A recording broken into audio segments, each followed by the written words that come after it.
ഒരു കാര്യം നമ്മൾ ചെയ്തു നോക്കുമ്പോഴാണ് അത് നമ്മളെക്കൊണ്ട് പറ്റുമോ ഇല്ലയോ എന്ന് അറിയാൻ കഴിയുന്നത്. പറഞ്ഞു വരുന്നത് കപ്പലണ്ടി കൃഷിയെക്കുറിച്ചാണേ. കുഞ്ഞുനാളിലൊരു രസത്തിന് 2-3 കപ്പലണ്ടിക്കുരു കുഴിച്ചിട്ട് അത് കിളിർത്ത് 2-3 പിഞ്ച് കപ്പലണ്ടി പിടിച്ചത് ഓർമ്മയുണ്ട്.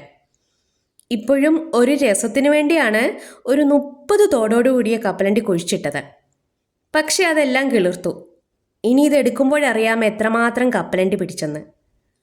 ഒരു 100-120 ദിവസമാകുമ്പോഴേ ഇലകൾ മഞ്ഞ നിറമായി കരിഞ്ഞു തുടങ്ങുമ്പോഴാണ് ഇത് പറിച്ചെടുക്കുന്നത്.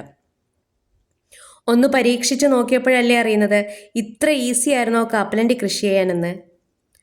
2-3 കാര്യങ്ങൾ മാത്രം ശ്രദ്ധിച്ചാൽ മതി. നന്നായി കിളച്ചിളക്കിയ മണ്ണിലെ ചാണകപ്പൊടിയിട്ട് തടമെടുത്ത് തോടോടുകൂടിയ കപ്പലണ്ടി വിത്തുകളാണ് പാകേണ്ടത്. പൂവിടുമ്പോൾ അവിടെ നന്നായിട്ട് മണ്ണിട്ട് കൊടുക്കണം.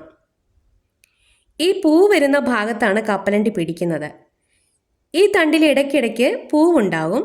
ആ ഭാഗം ചരിച്ച് മണ്ണിട്ട് കൊടുത്താൽ അവിടെയും നിറച്ച് കപ്പലണ്ടി ഉണ്ടാവും. പക്ഷേ ചുവടു ഭാഗത്തെ കപ്പലണ്ടിക്കും ചരിച്ച് മണ്ണിട്ട് കൊടുത്ത ഭാഗത്തെ കപ്പലണ്ടിക്കും മൂപ്പ് വ്യത്യാസമുണ്ടാവും.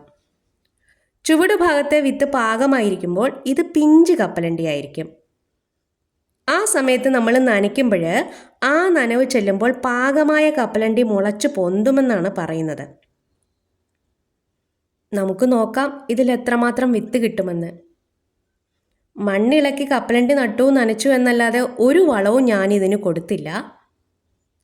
ഇത് ചെയ്തു നോക്കിയപ്പോഴാണ് മനസ്സിലായത് ചീര കൃഷി ചെയ്യുന്നതിനേക്കാൾ ഈസിയായി കപ്പലണ്ടി കൃഷി ചെയ്യാൻ കഴിയുമെന്ന്. വീഡിയോ ഇഷ്ടമായാൽ ഒരു ലൈക്ക്.